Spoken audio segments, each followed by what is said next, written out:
have Mark Henderson here. Mark Henderson is down here in the end. We thank you for coming here, Mark. Mark came all the way from Georgia.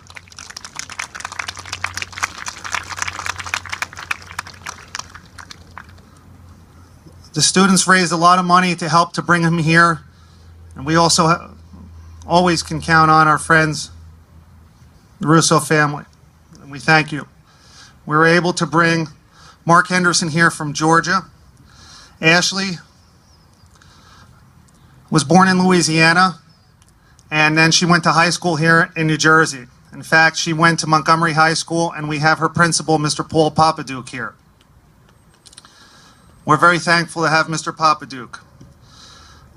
I was asked to speak on behalf of the family, and I conversed with Ashley's mom, Janet. She wants you to know these things about her daughter. She wants you to know about how she grew up, how she was as a person, and finally as a leader. She says that Ashley had a shining personality. No matter where she was, even as a young girl, and even back to kindergarten, people were drawn to her. She was a leader in the classroom. She had a bright personality, very outgoing, and people always remarked about that. She was a role model for her sister Abby, and she was always very active. She'd always give all of herself, and was very motivated in everything she did. One of the things she liked to do the most was, she was an equestrian jumper.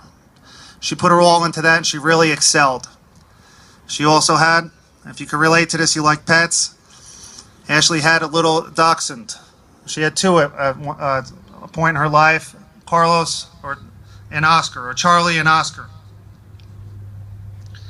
When she was at Montgomery High School, she made a long-lasting impression, so much so that her former teacher remembers her so vividly today, and we'll hear about that in a minute. She was in the Interact Club, and she wrote a high school research paper how she wanted to be a police officer in life, and she wanted to help people. This is what she wanted in life. She wanted to help others. She went into Police Explorers. She attended a New Jersey State Police youth training camp, and she knew what she wanted to do in life.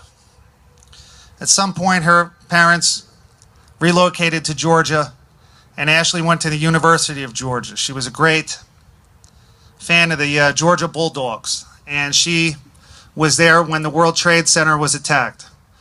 When the towers fell, Ashley said, "If we go to war, I will go." That's what Ashley said.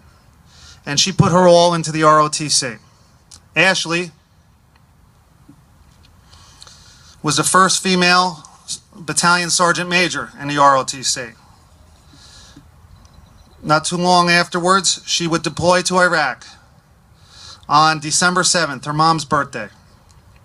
She went to Iraq as a second lieutenant, MP, or military police.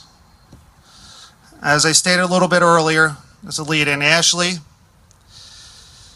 her mission was to work with the Kurds in northern Iraq, to start a police academy about modern training techniques. And this really tied into what Ashley wanted to do. She wanted to help people. One time over a meeting, she said, look, they really need a new police academy. They need new training. They need help. She sketched this on the back of a napkin for her superiors. She lobbied with her superiors, and she got this new police academy. She always put other people first. She was a great leader. On her mid-tour leave, after all her other soldiers were allowed to come back, she came back for 2 weeks. She celebrated her one-year wedding anniversary. And she made a comment to her mother, and she says she never felt alone in Iraq because she felt that God was with her. Well, not too long afterwards, 3 weeks later,